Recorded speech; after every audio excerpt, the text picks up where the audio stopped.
Welcome to the first. You have a story.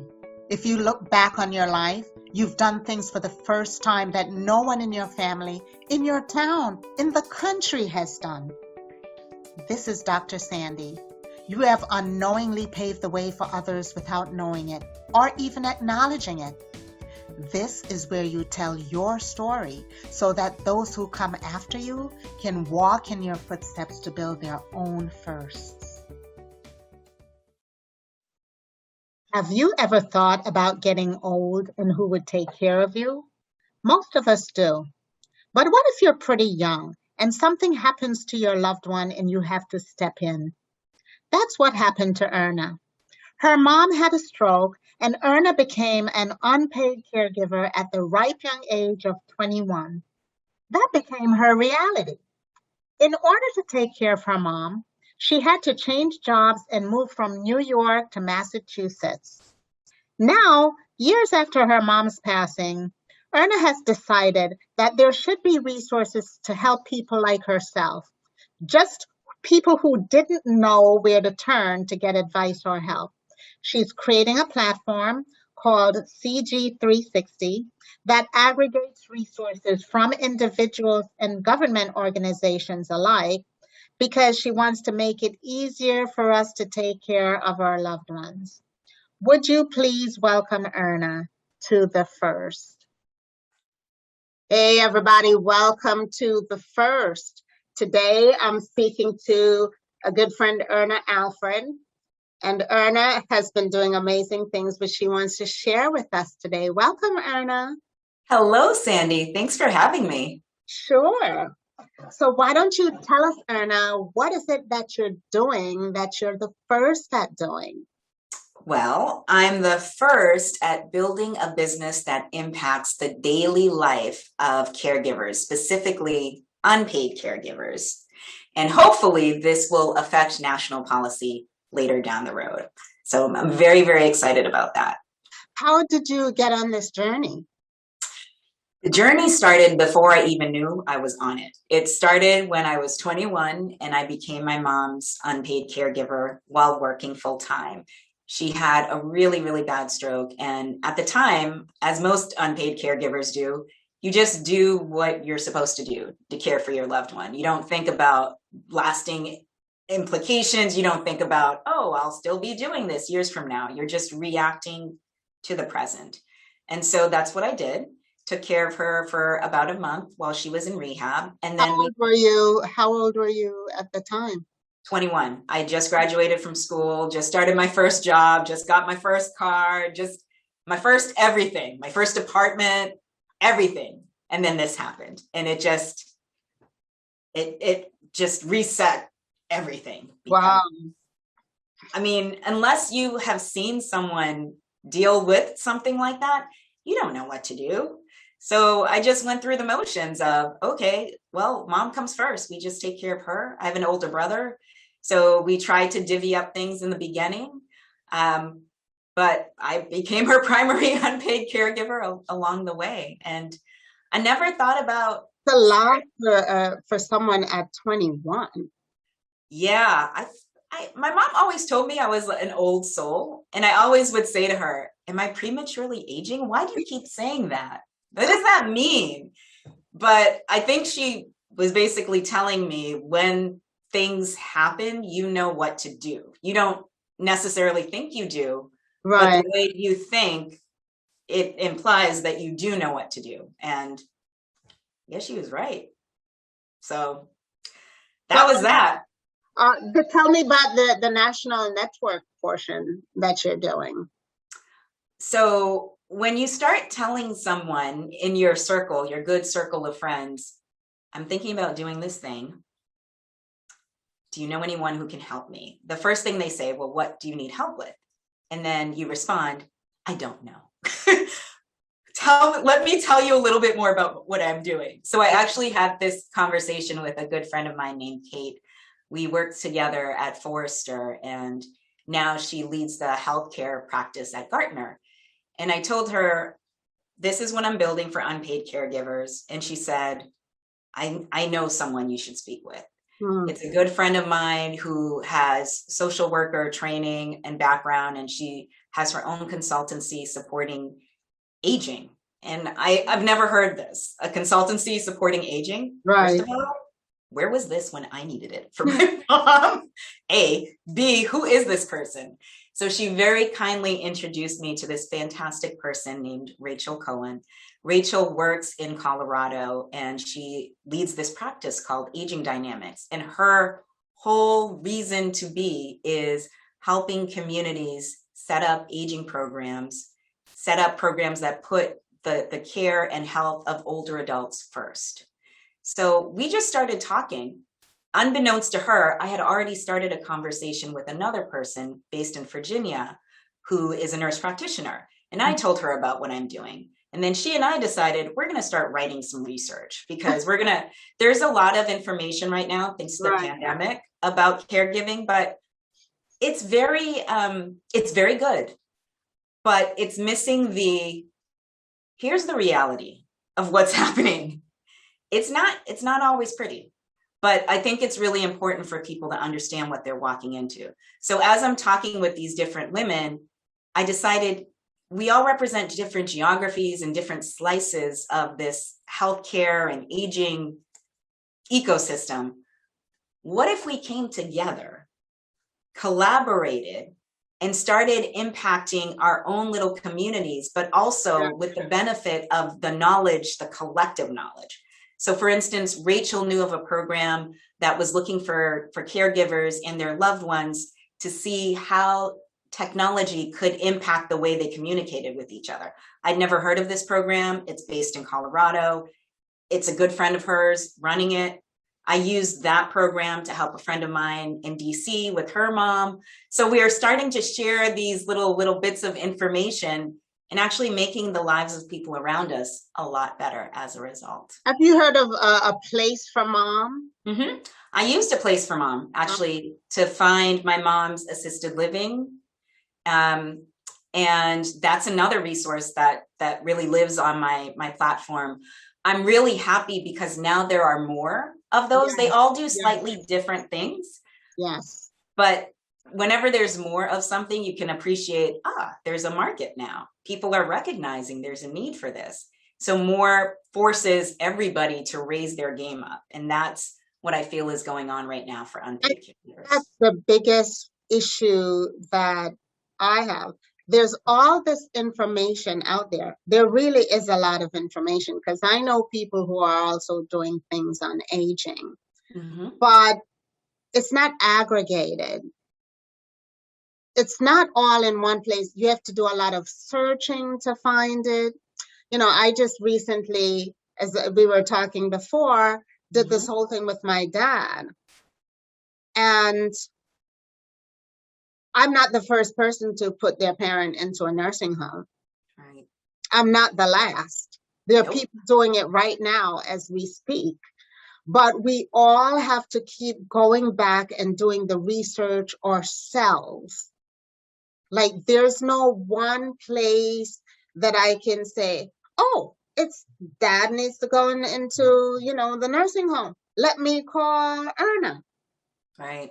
And Erna can tell me, do this and this and this, whether it's paid or unpaid or, call up New York State and call Medicaid or call, there's no one to kind of guide us through this process of parenting your parents, as I call it. Aptly named. Aptly named. And I want to do a talk on parenting your parents because there's just so much. Not only my friend Ann Maxfield was doing this thing that I can't remember if I told you, but she was putting together a book or really a safe that all the information you need to find out from your parents. And it's everything from, do they have life insurance? Yeah. Do they have a will? Yeah. Do they have a proxy, a healthcare proxy? Where do they bank? Right. Yeah. Like things, everyday things that you don't think of. And in these days, passwords, That's a big one. That's a big one these right? days. What are the passwords for everything? Yeah. If you don't have that, you are so locked out of just about everything if they're sick Everything. and can't speak. Like my father couldn't talk. Mm. So Mhm. there's no use asking him at that point. So who's your doctor? It's not working. Not working. These are things you need to know ahead of time. So Anne was trying to do this website that you can log in and put in all that information. But I Mhm. think it just became really onerous for her and she stopped. But I thought everybody, when she mentioned it, was like, jump on it. There's Yes. no one out there doing this. You need to do that. Yes, yes. I wish she kept it up because now there are providers that are cropping up that are doing that same thing. She would Yeah. have been ahead of the curve. Yes. This was maybe 7 years ago. Oh my gosh, you really would have been ahead. Because she did it with her mom. She went through it with her mom. And she's Mm, like, I have to ask, I had to go get notarized documents and all this yeah, stuff. And we all have to do the same thing. And if someone were to say to me, get all this info, write it down, put it in a book. There is a book that I have that's called, I think, You Don't Know, or I should go grab it. But it's giving you categories like stocks. ah, So you can write down all the stocks that they have or that you have. right. Do it for someone in case you get sick, right? That's it. And That's it. that's the whole premise, is that you need to have it prepared ahead of time so that if something happens to you, they just pick up this book and it's like your Bible. Yeah. I think one of the hardest things about caring for a loved one, as well as our own personal care, you hit it on the head. It's the whole like gathering together, doing it that one time for your parent, and then forgetting that you need to do it for yourself. Yes. We always put ourselves Yeah. at the very last of any list. And unfortunately, that continues the cycle. So the people after us will have to go through the same thing. But Yeah. if we start being more proactive and strategic with, I already have to do this for my parents, let me do this for myself too. Then you end up saving a lot of time, but a lot of just pain Yeah. later on. Yeah. Just ripping that band-aid off the first time, then you're done. You don't have to rip it off again. This is Ah, the book. It's called What My Family Should Know, all right? right. And it has categories like this. Ah, okay. So you write down your securities, your mutual funds. Of course, I'm showing you on empty pages. That's okay. That's You can write down things about your business if you have a business, right? mm-hmm. You literally put all this stuff here. Your social security number, how about that one? Oh, But Jesus. we don't always know what our parents or other people don't know what our social security numbers are, right? Yeah, yeah, Insurance policies that you have, um, like life insurance, yeah, right? yeah. All of that stuff, because this is really the things, bank accounts. It's called estate record. So what I did, I have like estate record Mm-hmm. for myself. And then I wrote all of these down. I gave a book to everybody in my family. Where did you get it? I ordered it online from this company called either Simple or Making Life Easier, I Hmm. think it's called. I'm looking up the website as I talk to you. I think Okay. it's Make Life Easier, I think. Yeah. It's a catalog that comes out And they have all kinds of little things to make your life easier. I like it. I like it. I love that idea of just centralizing all of that. And then Yeah. you can lock that up in a safe or put it wherever you wish. Yes. And, you know, I'm not putting it in a safe because then they need the combination. Then they need the combo for the safe. Yeah. But wherever you wish. it's very nondescript because when you file it, all you see is this binder. Got it. So it's not screaming, you know, Look this at me. is confidential or whatever. So I just slide it into on my bookcase. But they know to look for this because everybody has one. I gave one to my sister, to my brother, my cousins. Like I just shipped it. My girlfriend's got one because this is something that's really needed. Yeah, no, I love that. I love that. Thank you for sharing that. I wrote it down on a sticky note. And you can put it in your, you know, something similar. Yeah, I'm going to put it on the platform as a resource because it is. You know, or you could create your own little thing of what, like maybe a Word document of simulating this that people can just download and print or whatever. Yeah, and then there are plenty, like I said before, there are plenty of platforms and actual apps that do similar. So whatever your preference is in terms of how you like to save your information or access your information, there is a product for you. So Erna, the people around you, are they aware that you're working on this, and are they happy for you and celebrating that you're doing this? The first people that became aware are the people that would come to me with questions about taking care of their parents. So when I first shared, hey, I'm taking the entrepreneurial path, I'm going to be building a health tech platform, immediately folks that would come to me to ask questions about caring for their parents would say, I am so glad you're doing this. When is it going to be done? I need this. And then other folks would just think like, oh, that's really kind of you to do. But most people who are familiar with my story recognize that that need it comes deep from deep within. It's one of these things I recognized I needed to do this after my mom passed. I remember her saying to me, you've done very well at checking the boxes in terms of what you should be doing, what your career should look like. Right. But you need to uncover what you're passionate about, and then you need to just do it. So I just, again, with my mom, with her wise sayings, at the time, I'm just like, do you not appreciate everything I'm doing for you? I am trying so hard to make everybody so happy, and you're telling me that I'm not finding my passion, blah, blah, blah, blah. Yeah. Like most things, only after the fact, you let it sit with you. And then you say, oh, that's what she meant. Yes, yes.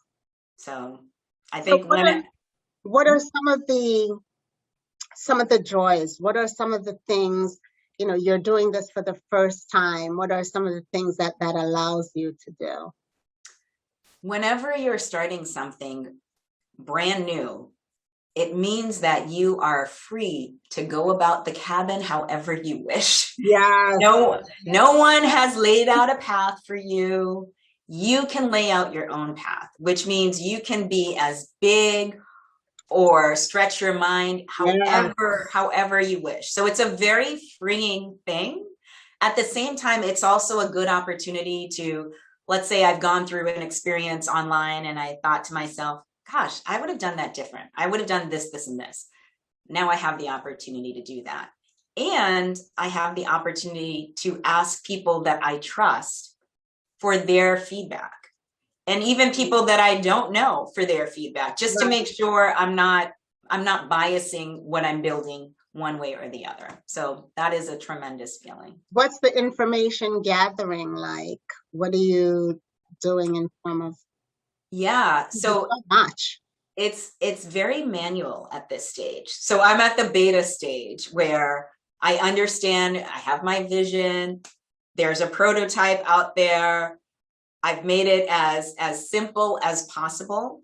Do you have a patent on it? Do you have a patent on it? Not yet. I'm already thinking And I feel like when I add the machine learning element, that's when a patent would really come into play. But for now, it's a website. People can log in, join the community, and then access the resources that could either help them take better care of themselves and or take care of their loved ones. So that is anything from understanding what a stroke is, something to do when your loved one comes back from rehab, how to take care of them at home. It goes into detail about what's the difference between Medicare and Medicaid, and why does Medicare have like 5 parts? What are each of those parts? How do they apply? All these things right now for my mom. There you go. I'm on it. We'll have an off-screen conversation. Yeah, because these things are so complicated, and they don't, like you said before, you have to reinvent the wheel each time because no one has really laid out, these are the things you really need to be mindful of. These things are interesting, but first and foremost, focus on these things. Get these answers, and then you can worry about this other stuff. Not only that, Erna, but so my mom is getting ready to retire at the ripe age of 80. Oh my gosh, Sandi. Why am I not surprised? Knowing you, I should not be surprised. Right? So she's been working, I guess, officially part-time, but pretty much full-time. She works with Department of the Aging and Carter Burden Center for the Aged, right?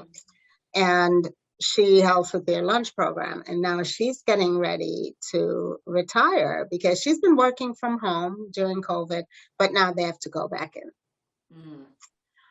So we started the retirement discussion, and I'm like, okay, you need to call up Medicare. So again, what's the difference between Medicaid and Medicare? And I can never keep them straight. Yeah. So I'm like, we need to find out what you need to do because she has healthcare through the company she works for. Okay. So she doesn't have Medicaid, or it's a better healthcare for her. And now she's going to lose that. Right. So I need to compare, like, all her doctors that she has. Do they even take? What do they take? And these have been her doctors forever. So I don't really want to find new doctors for her at this point. Yeah. You know? So that's one part of it. Like, what do your doctors take? What does Medicare? What is Part A? I have no clue. Part A, B, C. All of the parts. Money. You know, you pay for some of how much do you pay? Is it worth it rather than? So we're just starting that discussion. And then we called up, and Erna, they said to this 80-year-old woman, oh, just go online. Okay, no, that's not helpful. That's not helpful. You need to go online, and it explains everything, and you can fill out the form online. Okay. You can just fill out the form.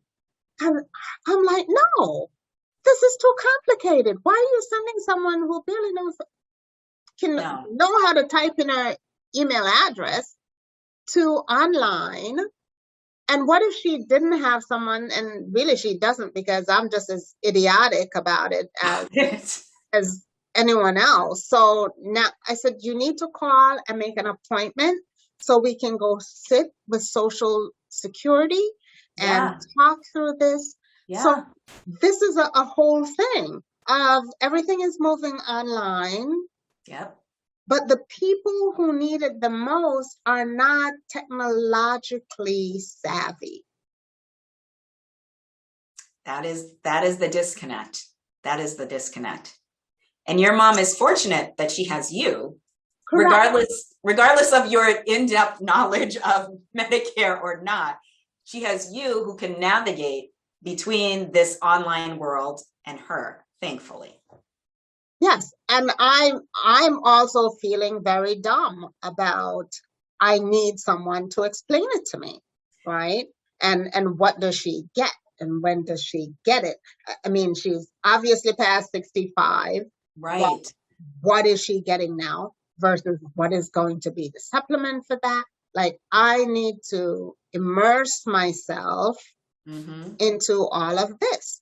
Where before with my dad, he was in the hospital, I just let the social worker fill everything out and he got everything, right? So I'm like, should I put my mom in the hospital so that the social worker could fill this out? But you see, this is where this whole concept of like an aging consultant, that's where they come in because they Ah, look at everything. So they look at like money, they look at healthcare, they look at how you want to live, and they put all of that together. I mm. had no idea that this profession even existed. I think it's relatively like within the past 15 years or so. How do they get paid? Like, is it a per hour? Is it a They're all different. So I just think of them as a consultant. So I figure, and it depends on where they're based and how they choose to run their business. They all have different business models. But I would say even before going there, like right now, while your mom is still covered by insurance, she should see if her insurance has any kind of person that would fill that role as well. So sometimes insurers have like a nurse advisor, they have a different name, a patient advocate. right? Depending on the insurance, they call it different things. I would try to get as much value while she's still covered from that person before tapping into a private party that would do this. Interesting. See, this is a wealth of info just right here. We do what we can. But I mean, again, this is one of those things where I'm like, why is it so hard? You know, in the beginning, when these constructs were built, I feel that they were built to just tick the box. All right, you've reached this age. Now we move you to this phase of life and good luck. Whereas like, Hey, I would say too, years ago, you had a person in a company that would help you. The HR people would guide you when you're getting ready to retire or if you were sick. You had that person. right. But that paradigm is shifting Yeah. where there's none of that anymore. There's no retirement really benefit anymore unless it's your 401k or 403b, whatever. But no one is there to really kind of guide you like the old way. Yeah. Right? Yeah. You're left on your own. That system is not in place anymore. And we're living longer. Like you know, I think your mom is extraordinary to be working in her 80s. Like that's extraordinary.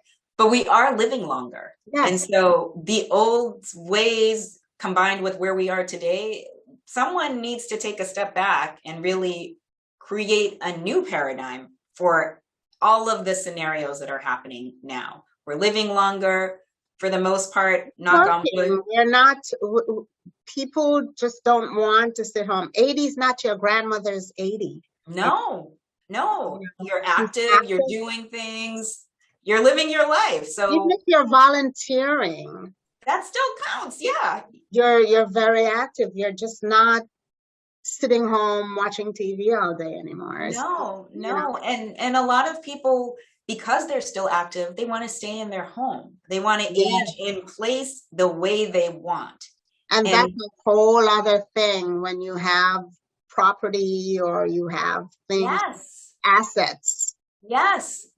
You have to kind of dig into that. What does that mean? What do I need? How do I remain safe in my home? I'm active, I'm doing my thing, but I am getting older. I'm recognizing that. I might have a couple of issues that aren't a big deal, but how do I make sure that I remain safe here? And also, if you're alone, some people are just very alone in they don't have kids, like they're outliving their children. Yeah. And if you're 80, 90 and you're alone, safety is a huge thing. It's pretty major. It's pretty not just from the perspective of people know you're living by yourself and can take advantage, or if you fall in your home, exactly. Exactly. what happens after if you get an aide, because I realize now, like my dad has an aide, but the aide goes home at 7. Right. He's there by himself after 7. Yeah. So what do you need? He now has that emergency alert thing Hmm. that he can press, but Hmm. I know a lot of people who don't have that. Yeah. And again, that's something that is covered by, I think, some of the Medicare Yeah, plans. So it's like everybody should have that who needs it. I didn't know about it. I'm like, what is this thing? Oh, it's an alert. If I'm like, that is great. My mother doesn't have an alert. There you go. That's one thing that you're going to get her. Her alert right here. That alert is amazing. So all those little things that you learn about, and that's what I hope your platform can give and guide and say, these are the things you're entitled to. Yeah. Is one thing, Yeah. right? These are the things that are available if you want to pay for them, additional services. But there's a plethora of things that you're entitled to, for whether through the Medicare, Medicaid system, or just because you're a senior, Yeah. Yeah. The right? complexity comes in with the state piece because every state has its own So, weird mandate. So my platform is good at getting you to the information and for your state. And then you have to do the due diligence about, well, what is it that you're actually looking for? What do you want? You have to follow through with that. So the good thing is we've already vetted the information. So we're getting you to the right place. And now because of XYZ state has XYZ program, you've got to kind of filter and go through that and decide what it is that you're looking for. But some states are really good about bolstering their Department of Aging to cover, again, some of these elements. So they actually have their own programs like Medicare 101, things like that.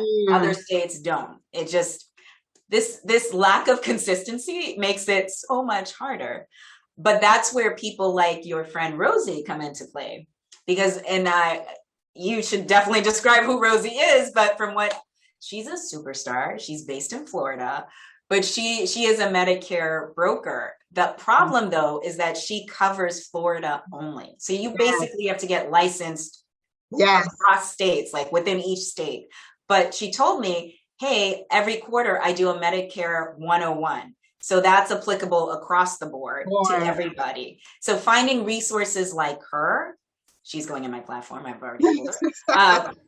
That is key, like getting to people that are trustworthy, that understand the system because they've been in it and they're licensed. That helps clear up some of the mysteries that exist. I wonder if she has affiliates, people she worked with in other states. I should ask her. Definitely ask her. She shared a story about someone who was moving from, I think it was Ohio to Florida, and that person they used their broker to try to get information in Florida, but the benefit of not being in the state means that you don't know some of the local insider information. So this person moved, but Rosie recalibrated everything based on her resources. So there's a benefit to having somebody in play, but I think you should still ask. She might have some deeper ties in particular states. Ah, nice. Yeah. Oh, we had that. So we were talking about some of the good things. What are some of the pitfalls, some of the things of doing this as being the first? What do the other side of life, right? It's a lonely road being the first. You look around and you see yourself. That part is a bit difficult. It can be isolating because a lot of people may not understand why you've made that decision to be the first. So there's that piece. Look at, Bezos is going up. Virgin Atlantic just took off. Like, these people are being the first, right? The government used to play a role in this and Yeah. saying, we're going to pave the way, but now they're not putting out the money for it. So these guys are picking up the mantle and they're saying, there's a space for space. And we want to monetize this because the government was not monetizing it. They're doing it, they're just making it possible. And so, yes, in the 60s and 70s, they did pave the way for this. Right. But then what? Right? We haven't had a solid space program in years. No. And at the rate that global warming is going, we might need to live in space at some point in the future. It might be Casa Elon Musk, Casa Jeff Bezos, or Casa Richard Branson. Exactly. It's a possibility. When we used to watch Star Trek, and the starship goes out and people are living on the starship because they had to leave Earth. If global warming continues, there's a possibility we might have to be on Starship Elon Musk. I'm saying, I have many opinions about Mr. Musk, but I give him props for his SpaceX program because he was the first out of those men that we just mentioned. And it would be I find him to be the first in a few things, obviously Tesla and SpaceX now, and whatever else he decides to build. But it's having a beacon like that, at least show you what's possible, that has enabled Bezos and Branson, plus a healthy dose of competition. Let's be clear. That's what's fueling this.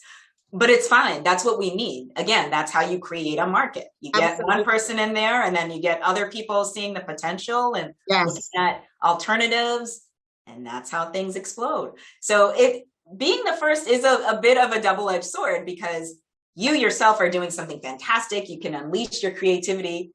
It is lonely. And then other people join you. Then that loneliness dissipates. Or let's talk about another first. I'm segueing here because it came up. I was watching something yesterday about marijuana and the amount of money that is being made in the marijuana business right now. And so in the back of my head, being Jamaican, coming from a Jamaican family, I remember back in the late 60s, I was a kid, and marijuana was like so illegal. It wasn't funny. But at the same time, there were people saying there are medicinal properties to this thing that we're not harnessing. But, and I dare say this, white men did not pay attention to that because it was really coming from Black people. Right. And so you put people in jail for marijuana, and give them a record, right? Mostly Black men. Got records and couldn't get jobs and all this stuff. And fast forward, some white person decided, hey, there really are the pharma departments say there is medicinal purpose to this thing, and now we want it, and it's a moneymaker. And so therefore it can't be illegal anymore. And, because now we need to make money off of it. And I'm just looking at all this, diversity, equity, inclusion stuff that's going on. And how come we can be inclusive when it benefits others? And it's a crime when it's just us. It's a really difficult thing to swallow, just watching how this all plays out, because there are still people in jail for marijuana possession. So marijuana is like, okay, the new big business, but there are people that are still suffering that haven't, what's their future going to be about? I'm very conflicted about the whole thing, frankly, because it's just not fair. And CBD oil is on every shelf, on every Yeah, thing, and yeah, it's you know, everything. Yeah. And I, I don't know where I just don't understand that. I don't understand it either, but I know there, like, if we're thinking about military veterans, for instance, there has been a push to look at alternative medicine to actually help those veterans with some physical conditions that they're facing and some mental conditions that they're facing. And I Mhm. think when it comes to like that, putting attention on that, I do think that is a positive and that is important. The commerce around it collectively, I'm still very conflicted about. Yeah, But but I was thinking about pitfalls, was so the bad thing that was a big pitfall is just a discrimination thing yeah, because you're the first. And yeah, so is it okay to be the first only if you're white and big and powerful? I Do hope you not.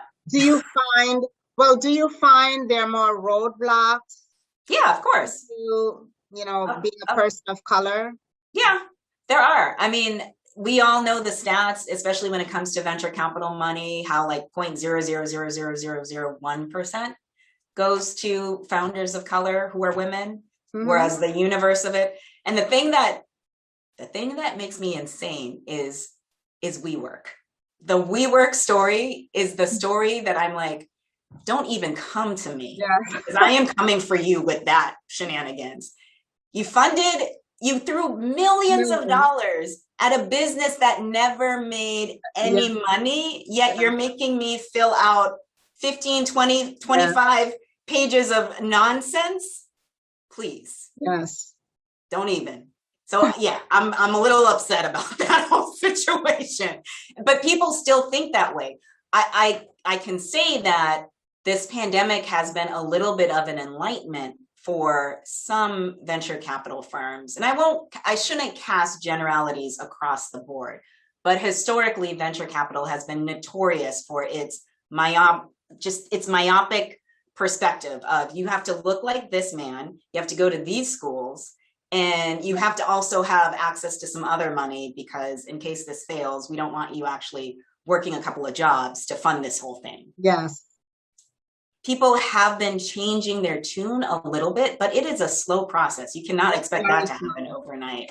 Yeah, no, I know I'm up against actually for this business in the beginning when I started, I did not even think about venture capital money because I'm not going to deliver an 18 times X return Exactly. immediately.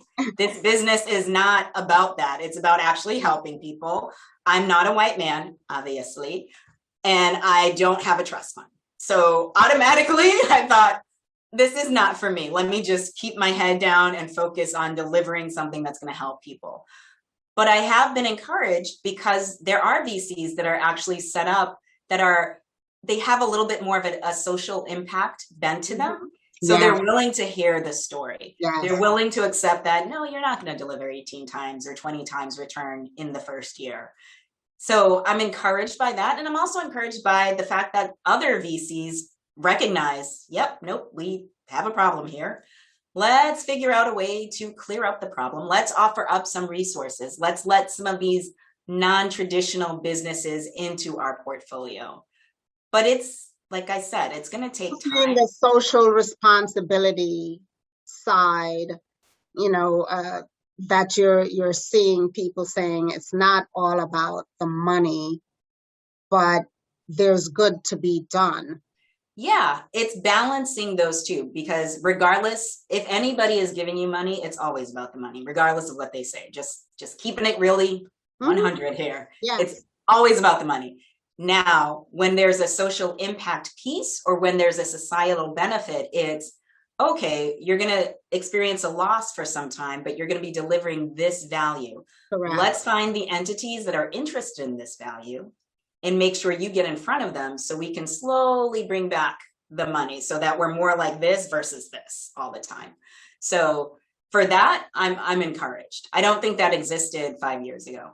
I don't think that was there. No, social responsibility, the whole CSR space is becoming bigger and bigger, and Yeah. more corporations are including a social responsibility side to them. Yeah. I think the pharmaceutical companies started it mainly because they needed to get good PR. Yeah. That's Yeah. the truth. That's honestly the truth. But there are people who are actually saying no, especially in the energy space, Mm-hmm. right? Mm-hmm. Oil and gas and those kind of guys are Yeah. really saying, let's look at the environment and making sure whatever we do, because we only have this one earth. And with all the global warming, you've got to slow that down. Yeah, you gotta look for alternatives. You gotta Yes. look for alternatives.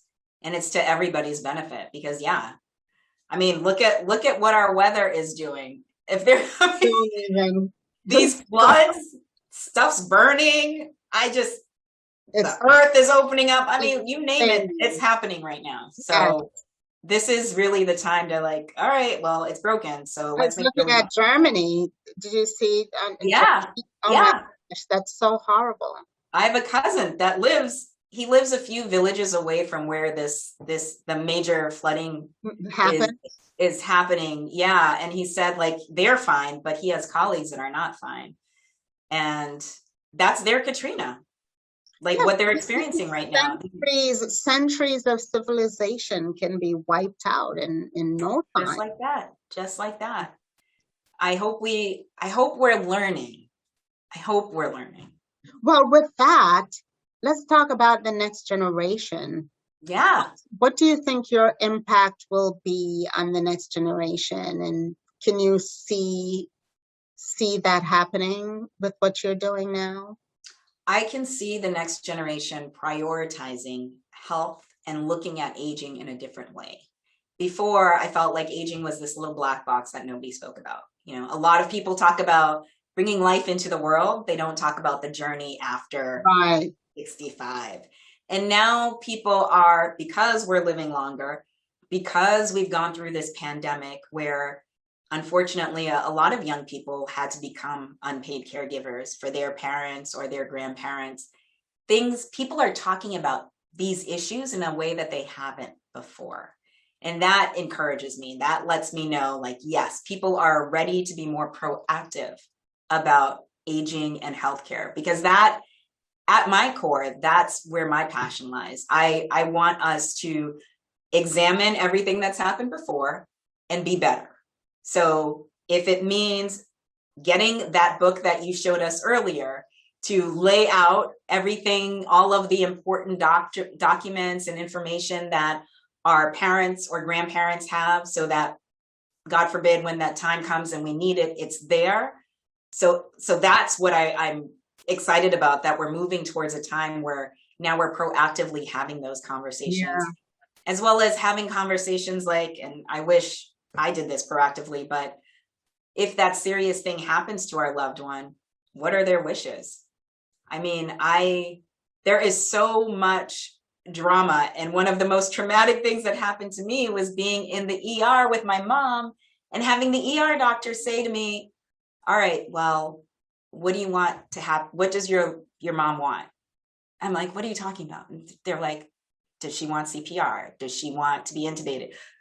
And this is all while they're trying to figure out what's wrong with her. And I'm like, wait, what? I don't. And she pulled out this form. And I just looked at her and I was like, I don't know what any of these things mean. So in 5 minutes, she broke it down, scared the heck out of me. I had to make a decision. I didn't know what her wishes were. I just made a decision. And then thankfully, when she came to and she was better, I asked her about what she wanted. But we shouldn't be put in that situation. Exactly.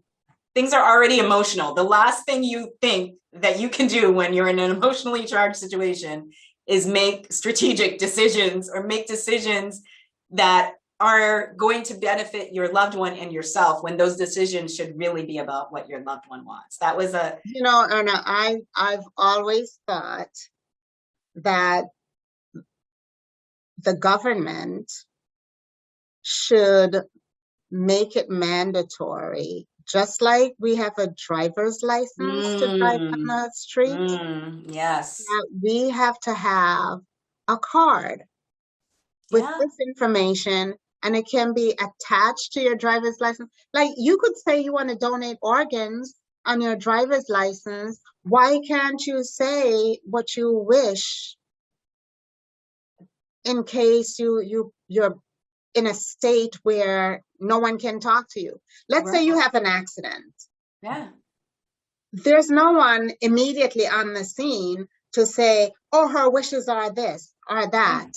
There's no Right. immediately, a decision has to be made then. Yeah. Why isn't it they can pull up your driver's license and see all the stuff that you completed and said you wanted that's attached to this?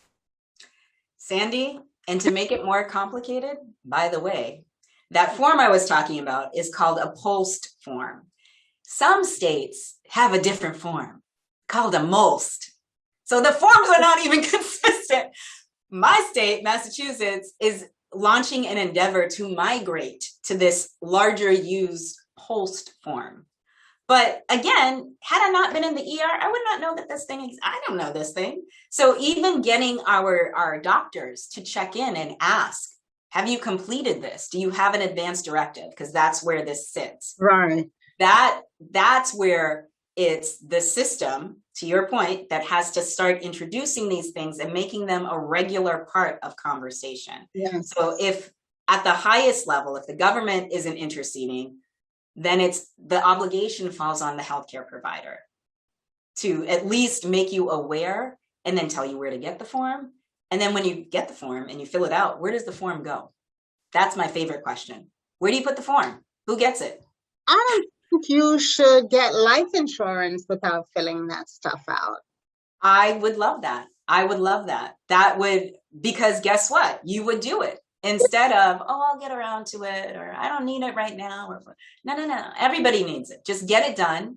It's again, be incorporated into our regular life practices. Yes, you listen. If we insure our cars, our homes, our jewelry, why can't we insure ourselves? Like, why can't we get that straightened out? I don't know, but again, that's what we're trying to get people to be aware of. Like I got my little consortium of ladies together, and we have a series of videos that I have to edit and then I'll post. That's all about that, about having the conversation with our loved one, about where to get the form, what the form actually means, and then about what to do with the form when it's finally filled out. Because we're slowly moving to electronic records. We already have our health records digitized, but now these random forms are slowly being introduced into that whole digitization process. So where the form sits right now is a big question for a lot of people.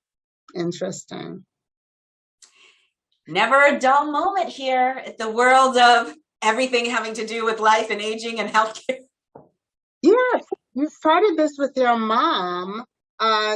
Is your mom the one who gave you like the biggest inspiration to do this? My mom was such a feisty, graceful character that she came to this country all by her little self. My uncle was here first in the US. My mom is from Haiti, and she lived in New York for a while, got married, had my brother, got divorced, moved to Massachusetts, got married. Okay, me. But she's always been very good at arts, and just she has a mind for business. So she set up her own company where she was a seamstress, where she would actually make clothes on demand for people. She set up a daycare. She always did these things because she wanted to be at home, making sure my brother and I were raised in the way that she felt we should be raised. My parents divorced early on in my life, and I'm thankful that she really was home whenever I needed her. But she also was home to push me. So I'll say sometimes the pushing was a little excessive, but it resulted in good things. So I'm gonna give her that. But yeah, she started all these entrepreneurial endeavors, and then before I knew it, my brother went along the path of law school and business school, and ultimately decided he didn't want to be a lawyer anymore. But then he started off doing his own business things as well, and then went back to corporate, and now back to doing his own business thing. So that gene has always been there. I think I was the last one to recognize it. And I'm so glad that I did, because she taught me, you can do these things. You just have to have the drive and push yourself to do them. So I'm thankful I think it's on almost every podcast this comes up, there's an immigrant mindset of when you come to this country, you push yourself and you push others, right? And of course, there's always the odd people who, you know, rest on their laurels and want to take advantage of the system. But I think overall, people who come to this country is because they want to do better. They want better. And they push their children, first generation, right? So hard. Push us so hard. There is no slacking. No slacking. I didn't even know what that word meant. You're obligated to do better. Absolutely. And they did. And you also watch how hard they worked to just create a life and a good life for you. Yeah. And you feel obligated to reciprocate and make it better. Everything that I'm building right now is built with that spirit in mind. I don't want to let my mom down, which is like the days where I'm just like, oh, I just think about her and I'm like, come on, we're doing this. Yes. This is getting done. Yes. Because that mentality, immigrants get it done. Regardless, barriers, challenges, okay, they're there, but we still do it. We still get it done. If you can sit on a boat to come over here in the ocean and try to God help you. God help you if you can do that. If you can get on a plane as well, it's still hard. Coming here is no picnic. I don't care what people say.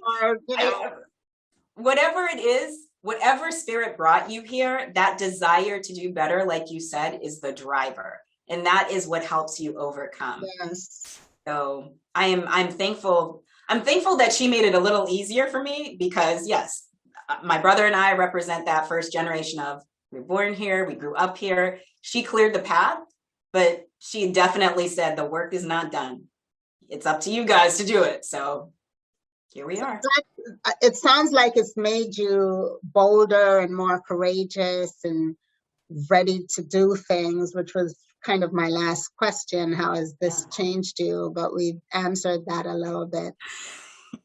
Sorry. Yeah. No, it has. You really step out there in faith a lot of times, and you really feel like, okay, there's something driving me to this, and just that spirit of making sure you want to get this out there and be the first to get it done pushes you and drives you. It really, really does. I think we were saying earlier, I was telling you, I check the box. I make sure the boxes are ticked. Yeah. But this is the first endeavor where my heart and my soul and my mind are very much focused on making it a success. It's something that comes from deep within. And I think it is all of that, in addition to what we were just talking about, that drive, that immigrant drive, like all of that bundled together is what brings me here. And that's what gets me up every day. That's what enables me to have conversations with people I don't know, be it a VC, be it, a healthcare plan or a provider, whomever. That's what enables me to have those conversations, to bring about something that I know is going to make a difference. And I'm thankful for the opportunity. I feel like it's a privilege. It's everything that I've been working for earlier in my career, but I didn't know, is now manifesting itself. Yes. And that is truly a blessing. All right. Erna. Yes. A little bit about your website and where we can find you. Sure. So you can learn all about CG360 at www.cg360.info. And what I'm building is a platform specifically to help unpaid caregivers navigate through the healthcare ecosystem, the home care ecosystem, and also the self-care ecosystem. I made sure to put focus on that because I don't want our unpaid caregivers forgetting to take care of their own health. So I've built a community around those three things. Right now we're in our beta stage. So if you're interested, sign up for our beta waitlist. And when that beta opens up, you'll have these resources to help you navigate things. And I'd love to hear from any unpaid caregiver about what they're looking for, what can be better. I'm all ears because this is all about empowering people that do this very difficult but caring, thoughtful work. I'm trying to make sure that your lives are a little better, however I can. But I understand too that you can now get paid for taking care. Yes. In some states, again, this is one of those, like, depends where you live. California was doing this for a really long time, and Massachusetts just started doing it. New York has been doing it for a few years as well. Again, finally, there is recognition that it takes more. It takes more. And by the way, we unpaid caregivers are saving this entire country billions of dollars. Billions. Yes. So put some respect on that, okay? Yes. Like, we are making things better each and every day. Correct. Each and every day. That's correct. So Erna, thank you. This was amazing. Thank you, Sandi. Thank you for having me. Thank you for letting me talk about something I'm so passionate about. And thank you for doing this work, shining the spotlight on the first. I'm excited to see what else is coming down the road. I know. And when I do my caregiver talk, you've got to join us. I'm there. Consider it done. So thank you, everybody. You've been watching Erna Alfred on the first. Have a great day. Bye. This is Dr. Sandi. Thank you so much for sharing your journey on the first, where no two stories are alike, even if the circumstances are similar. Let this discussion serve as inspiration for others to show what's possible, and more importantly, to produce seconds and thirds.